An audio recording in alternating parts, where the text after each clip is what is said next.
साथियों नमस्कार। आज रूस और यूक्रेन में जंग की शुरुआत हो गई। महत्वपूर्ण बात यह है कि रूस और यूक्रेन में छिड़ी इस जंग के पीछे असली कारण क्या है।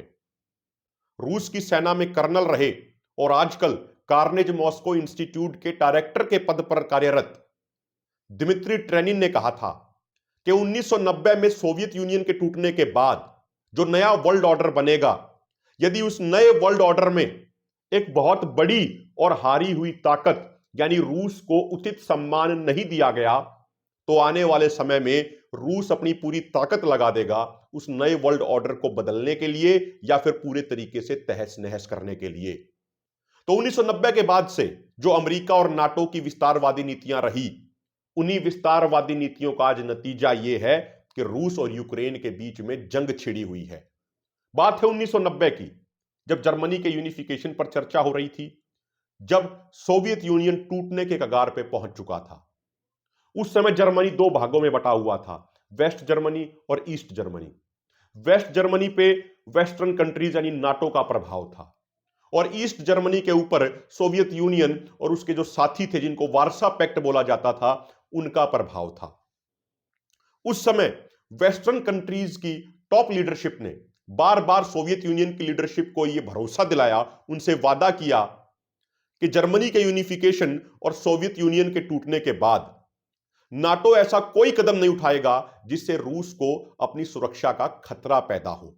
उन्होंने यह बार बार कहा कि नाटो का विस्तार ईस्टर्न यूरोप की तरफ नहीं होगा।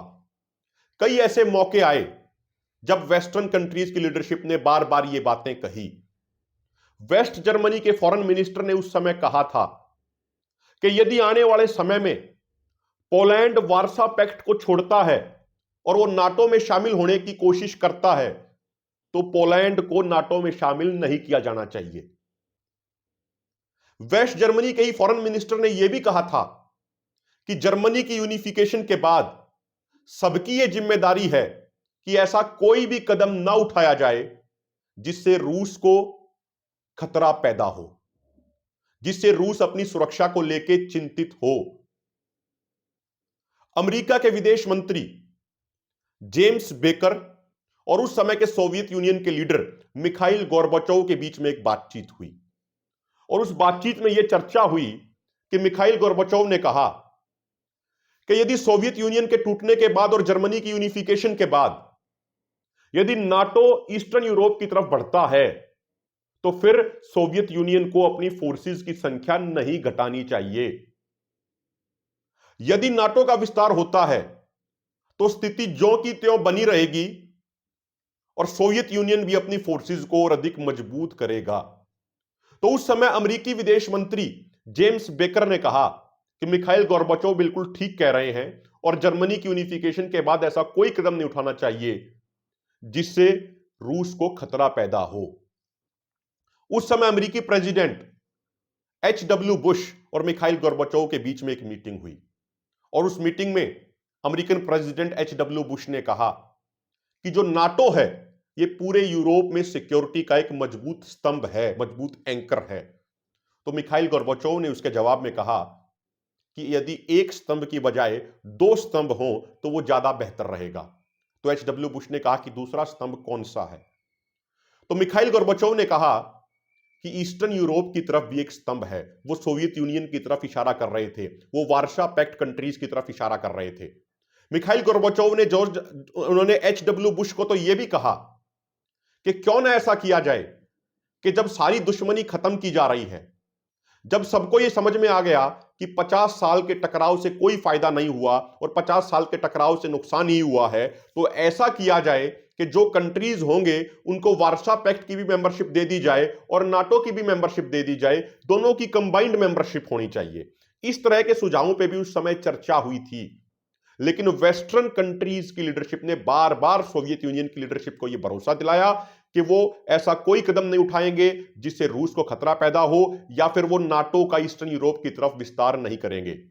उस समय सोवियत यूनियन के कई एक्सपर्ट्स ने मिखाइल गोर्बाचोव को यह सलाह दी थी कि अमेरिकन और अन्य वेस्टर्न कंट्रीज की लीडरशिप पर भरोसा ना किया जाए, लेकिन उस समय सोवियत यूनियन की स्थिति बहुत खराब हो चुकी थी और भरोसा करने के अलावा उनके पास कोई अन्य विकल्प भी नहीं था। तो उन्होंने भरोसे के आधार पे जर्मनी का यूनिफिकेशन भी होने दिया और धीरे धीरे करके सोवियत यूनियन भी डिसमेंटल हो गया। लेकिन वेस्टर्न कंट्रीज ने, नाटो ने अपने वादों को पूरा नहीं किया और 2020 तक, यदि हम बात करें उस समय से लेकर 2020 तक, तो नाटो का 5 बार विस्तार किया जा चुका है और 14 उन देशों को नाटो के अंदर शामिल कर लिया गया जो पहले वार्सा पैक्ट के अंदर आते थे। और धीरे धीरे करके नाटो ने रूस की घेराबंदी शुरू कर दी और उससे रूस अपनी सुरक्षा को लेकर चिंतित होना शुरू हो गया। लेकिन धीरे धीरे समय के साथ जैसे जैसे रूस की मिलिट्री और इकोनॉमिक कैपेबिलिटी बढ़ती चली गई, तो 2008 में रूस ने पहली बार कदम उठाया। जब जॉर्जिया को नाटो में शामिल करने की प्रक्रिया चल रही थी, तो उस समय रूस ने जॉर्जिया के ऊपर हमला कर दिया और जॉर्जिया के एक बड़े हिस्से पर कब्जा कर लिया। आज भी उस हिस्से पे रशिया की पीस कीपिंग फोर्सेस तैनात हैं और वो हिस्सा रशिया के कंट्रोल में है। उसके बाद 2014 में यूक्रेन के अंदर राष्ट्रपति बदले जाते हैं। पश्चिमी देश उसे रेवोल्यूशन यानी क्रांति कहते हैं, तो रूस और उसके समर्थक देश कहते हैं कि वो एक पश्चिमी देशों द्वारा किया गया तख्ता पलट था। अब आप उसे क्रांति मानेंगे या तख्ता पलट मानेंगे, वो आप तय कीजिए। तो जब यूक्रेन के राष्ट्रपति विक्टर यानुकोविच को सत्ता से बाहर कर दिया गया, तो उसके बाद रूस इस बात को लेकर चिंतित हो गया कि अब धीरे धीरे करके यूक्रेन को भी नाटो में शामिल किया जाएगा। और रूस और यूक्रेन की सीमाएं आपस में मिलती हैं। उस समय रूस की फोर्सेस ने क्राइमिया के ऊपर कब्जा कर लिया और जो पूर्वी यूक्रेन के डोनेट्स्क और लुहांस्क एरिया, जिसे टोटल कंबाइन में डोनबास रीजन बोला जाता है, वहां पे रशियन एथनिसिटी के लोगों ने विद्रोह कर दिया और रूस की सेना ने भी उनका सपोर्ट किया और ईस्टर्न यूक्रेन के डोनबास एरिया पे रूस समर्थित विद्रोहियों का कब्जा हो गया। उसके बाद मिन्स्क एग्रीमेंट साइन होता है और वहां पे शांति स्थापित की जाती है। लेकिन धीरे धीरे करके कभी कभी वहां पे हल्की फुल्की गोलाबारी होती रहती थी डोनबास फोर्सेस और यूक्रेन की फोर्सेस के बीच में। उसके बाद जब जो बाइडेन अमेरिका के राष्ट्रपति बने, तो उसके बाद दोबारा से रूस और यूक्रेन में टेंशन बढ़नी शुरू हो गई और उसका कारण यह था कि 2014 से लेके 2022 तक अमेरिका लगभग $2.7 बिलियन के हथियार यूक्रेन को सप्लाई कर चुका है। यूक्रेन और अमेरिका के बीच में एक सिक्योरिटी ट्रीटी पे भी साइन किए गए जो बिडेन के राष्ट्रपति बनने के बाद। और जब कुछ दिन पहले अगस्त 2021 में यूक्रेन के प्रेसिडेंट वोलोदिमीर जेलेंस्की अमेरिका के दौरे पे थे, तो व्हाइट हाउस में मीटिंग के दौरान जो बिडेन ने कहा कि यूक्रेन की सुरक्षा और संप्रभुता की जिम्मेदारी अमेरिका की है और अमेरिका यूक्रेन की हर संभव मदद करेगा रूस के एग्रेशन का जवाब देने के लिए। उससे रूस और भी ज्यादा चिंतित हो गया और उन्हें लगा कि आने वाले समय में यूक्रेन को भी नाटो में शामिल किया जाएगा और नाटो की फोर्सेस, नाटो के मिलिट्री बेसिस, अमेरिका के मिलिट्री बेसिस बिल्कुल रूस की सीमा तक आ जाएंगे। उसके बाद लगभग पिछले 6 महीने से रूस ने अपनी फोर्सेस का मोबिलाइजेशन यूक्रेन के चारों तरफ शुरू कर दिया और बड़ी संख्या में अपने फौजियों को तैनात कर दिया यूक्रेन को घेरने के लिए। बेलारूस में भी उन्होंने मिलिट्री एक्सरसाइज की और डोनबास वाले एरिया के आसपास भी रूस ने अपनी फोर्सेस बढ़ा दी। उसके बाद कई राउंड की डिप्लोमेटिक चर्चा हुई, बातचीत हुई, लेकिन उन डिप्लोमेटिक बातचीतों से कोई हल नहीं निकला। जब डिप्लोमेटिक बातचीत चल रही थी, तो उस समय रूस ने अमेरिका को 2 प्रपोजल भेजे। पहले प्रपोजल में यह था कि अमेरिका ये सिक्योरिटी गारंटी दे, नाटो ये सिक्योरिटी गारंटी दे कि यूक्रेन को नाटो के अंदर शामिल नहीं किया जाएगा। जो देश सोवियत यूनियन में शामिल रहे, अब किसी भी उनमें से किसी भी नए देश को नाटो के अंदर वो शामिल नहीं करेंगे। फिर उन्होंने एक दूसरा ड्राफ्ट यूरोप की ऑडियंस के लिए भी भेजा, जारी किया।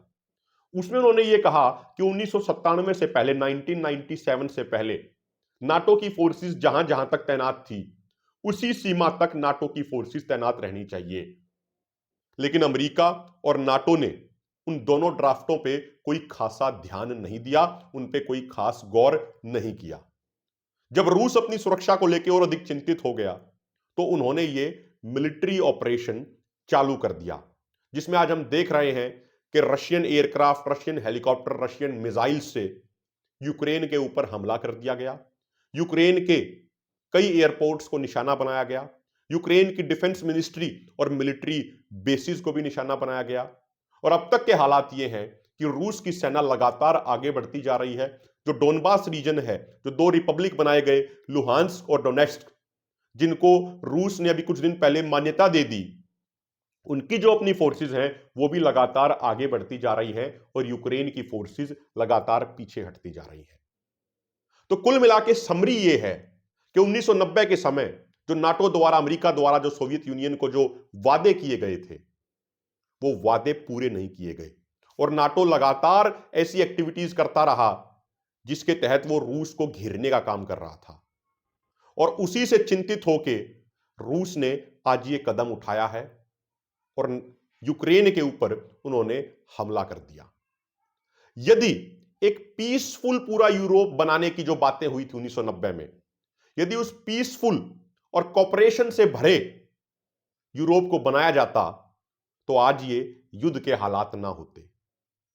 बड़ी बड़ी कंपनियां युद्ध के दौरान बहुत पैसा कमाती हैं, लेकिन हकीकत यह है कि जब युद्ध होता है तो जो आम किसान मजदूरों के जो बेटे जो फौज में होते हैं, उनकी मृत्यु होती है। तो युद्ध की जो सबसे बड़ा जो नतीजा भुगतना पड़ता है, वो चाहे किसी भी साइड से हो, वो एक आम व्यक्ति, आम इंसान को भुगतना पड़ता है। तो आज हमने आपको बताया कि रशिया और यूक्रेन के बीच में जो ये युद्ध की शुरुआत हुई है, इस शुरुआत के पीछे असली कारण क्या है। आपने सुना, बहुत बहुत धन्यवाद।